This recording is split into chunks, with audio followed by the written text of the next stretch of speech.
30 अप्रैल से उत्तराखंड में चारधाम यात्रा शुरू हो रही है ताकि श्रद्धालुओं को किसी भी प्रकार की परेशानी न हो। श्रद्धालुओं की सुरक्षा का विशेष ख्याल रखा जा रहा है। यात्रा को सरल और सुगम बनाने के लिए यात्रा से जुड़े स्टेक होल्डरों से संवाद कर रही है सरकार और साथ ही श्रद्धालुओं की यात्रा सुखद और सुरक्षित हो, यही मुख्यमंत्री पुष्कर सिंह धामी का संकल्प है।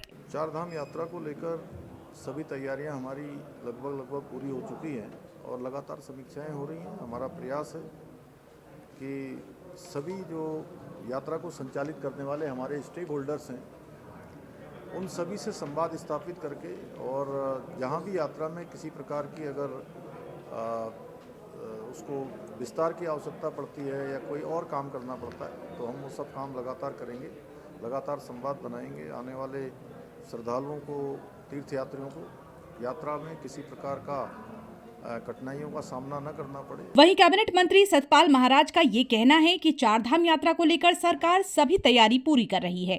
फाइनल स्टेज में ये सभी तैयारियां। उन्होंने अधिकारियों से हाली टिकट्स की भी कालाबाजारी के खिलाफ सख्त कार्रवाई के निर्देश दिए हैं और साथ ही ये भी कहा है कि मनमाने पार्किंग शुल्क न वसूले जाएं। हमने चारधाम यात्रा की तैयारियां कर ली हैं।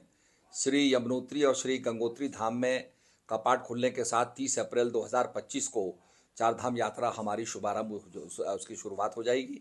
भगवान श्री केदारनाथ धाम के कपाट 2 मई को और श्री बद्रीनाथ धाम के कपाट 4 मई को और हेमकुंड साहब के कपाट 25 मई को 2025 को श्रद्धालुओं के दर्शनों के लिए खोले जाएंगे। सरकार ने चारधाम यात्रा 2025 की सभी तैयारियां पूरी कर ली हैं। यात्रा की व्यवस्था एवं तैयारियों के लिए स्थानीय प्रशासन के साथ साथ पर्यटन विभाग एवं अन्य विभाग की सक्रियता से जो है लोग कार्य में जुटे हुए हैं। चारधाम यात्रा 25 को देखते हुए आयुक्त गढ़वाल मंडल तथा जिलाधिकारी को चारधाम यात्रा मार्गों पर आवश्यक व्यवस्थाओं हेतु कमिश्नर गढ़वाल पौड़ी मंडल को 25 लाख, जिलाधिकारी हरिद्वार को 1 करोड़, जिलाधिकारी टेरी को 1 करोड़, जिलाधिकारी देहरादून को 1 करोड़, जिलाधिकारी पौड़ी को 50 लाख, जिलाधिकारी चमोली को 3 करोड़, जिलाधिकारी उत्तरकाशी को 3 करोड़, जिलाधिकारी रुद्रप्रयाग को 3 करोड़, कुल ये जो है 12 करोड़ 75 लाख की राशि जो है अवमुक्त की गई है। तो गौरतलब है कि 30 अप्रैल को गंगोत्री और यमुनोत्री, 2 मई को केदारनाथ और 4 मई को बद्रीनाथ के कपाट खोले जाएंगे। चारधाम यात्रा के दौरान बड़ी संख्या में निजी और कमर्शियल वाहनों की भी आवाजाही उत्तराखंड में होती है।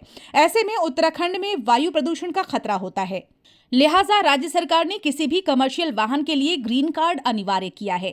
उत्तराखंड परिवहन निगम के ई पोर्टल के जरिए कमर्शियल वाहन चालक ग्रीन कार्ड के लिए आवेदन कर सकते हैं। चारधाम यात्रा के लिए जो शुरुआत है वो रजिस्ट्रेशन तो 28 से हो रहे हैं पर्यटन के पोर्टल पर। 28 अप्रैल से सभी गाड़ियों के लिए जो कि कॉमर्शियल पैसेंजर व्हीकल हैं, चाहे वो उत्तराखंड राज्य से हो या फिर अन्य राज्यों के, तो चारधाम यात्रा पर जाने के लिए उनके लिए ग्रीन कार्ड बनाना अनिवार्य होता है। और ये एक ऑनलाइन पोर्टल के थ्रू जो कि परिवहन विभाग ने डेवलप किया हुआ है और 2021 से इसको हमने लाइव किया है।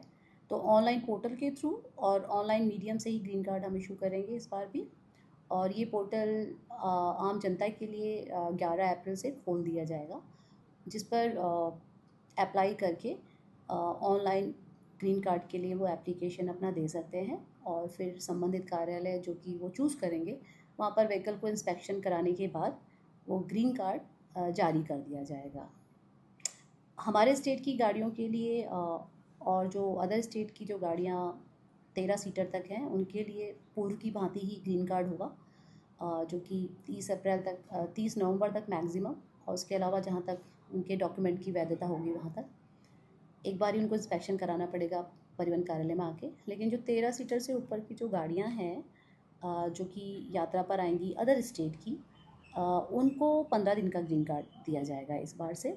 इसके साथ ही जो गाड़ियाँ अदर उसमें आ रही हैं यात्रा के अलावा कहीं पे ऐसे पर्यटक के तौर पर अगर आ रहे हैं तो उनको भी इस बार 15 दिन का जो ग्रीन कार्ड है वो लेना ग्रीन कार्ड पोर्टल के थ्रू अनिवार्य किया। यानी कि 13 सीटर और उनके ऊपर के वाहनों को 15 दिन के लिए ग्रीन कार्ड मुहैया कराया जाएगा, जबकि चारधाम के अलावा किसी और स्थान पर जाने वाले कमर्शियल वाहनों को भी 15 दिन के लिए ग्रीन कार्ड उपलब्ध होगा।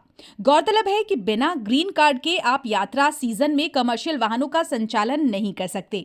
ऐसे में ये पूरी तरीके से अवैध माना जाएगा और इसके लिए कड़ी कार्रवाई का प्रावधान भी परिवहन विभाग की तरफ से निश्चित किया गया है। कुल मिलाकर इस साल 4 धाम में पिछले वर्षों की तुलना में अधिक श्रद्धालुओं के पहुंचने के भी कयास लगाए जा रहे हैं, जिसके लिए सरकार और प्रशासन की तरफ से पुख्ता इंतजाम किए गए हैं।